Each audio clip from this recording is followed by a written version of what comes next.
So let me roll this, and I'll just show you a couple things. So this is my attic studio. There's a trapdoor here, and this is kind of where I spend most of my life. And I'm just going to show you like a podcast scenario. So for the video episodes, I have been filming them here on this stool with and this in the background. I used to film in this corner, but it's kind of dark. And now I've now got like a new Sony camera on my desk, so I'll be filming using that in the future. And so I'll include some links in the description for some of these like products, but this is an SM7B. I've had this for many years, and this is what I use for recording for the podcast and for interviews. I use this over Zoom, and I use this. I also, now that it's on this great this stand, who makes this? Gator, I think. I'll include a link for it. I mean, this was expensive, but I had been using a regular mic stand for a long time, and I'd been using then I bought like an Amazon Basics stand, which was brutal. And so now I'm using this, and it's great. And it like extends all the way over here if I'm like filming right there.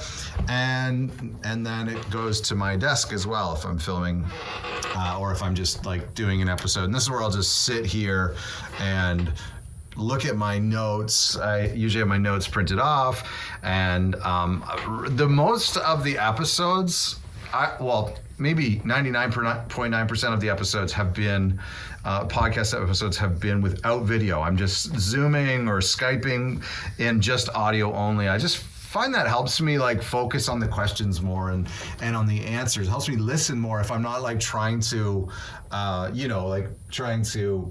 make eye contact with them, which is kind of awkward with Zoom because you have to look into the camera as opposed to looking into their actual eyes, which is really weird. So that's why recently I've been, from the beginning, I may do video in the future if it's better for YouTube, but that's why I've been doing audio only interviews. So this Gator stand with the SM7B, which goes into my Apollo. I don't put the SM7B into a preamp. I actually had problems with the preamp. I don't know why. It cut out one time. So it goes straight into the Apollo all the time, into a channel in there. And it's loud enough. And then it goes into Pro Tools. Here's a session. Here I was just finishing up with a label. And so basically it's kind of a mess here, but it's basically one track for the guest. And let me see if it works right now. Pumped up, then so who cares? One track for me, one track for the guest. And recently I've been grabbing the audio from Zoom, which has been okay. It's not much different than recording it myself. And oftentimes what I'll do is I'll ask a guest if they have a recording setup, if they can record their own audio, which is super helpful if they do that. And it sounds really, really good. So a lot more people are guesting on podcasts or have home studios, and so the ability to record their own audio is becoming increasingly possible. So that really, really helps. And then I don't do any editing at all unless there has been some sort of technical mistake. And if there's a technical mistake in the episode, I will flag it by pressing FN / or bracket or something, which puts a marker in Pro Tools. And it reminds me to go in and cut it out. And usually it's like a Wi-Fi issue or like a sneezing or a coughing attack or something. But other than that, I don't edit it. I find a good place to start. Usually it's with me asking the first question, in this case here with LaCrew.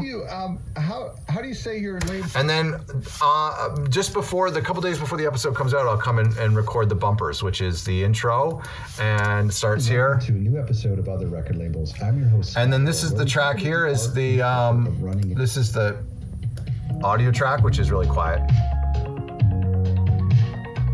So, should make sure and then that fades off Actually, I don't know if I discovered them all. And then I also record the bumper too, and the bumper at the end, which is like a patron call to actions and stuff. Also, I chop off the last little bit here, which is our patron bonus.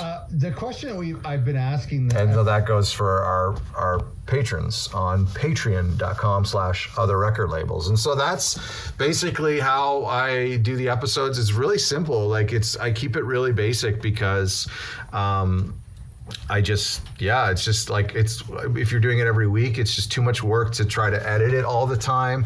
I know some people will like edit out ums and, pauses and stuff like that. My guests are pretty good. Like when we get chatting, if you're talking with somebody at a coffee shop and there's ums or whatever, that's not really a big deal. So I just leave it in. It's no big deal. I hope you found this interesting. Yeah.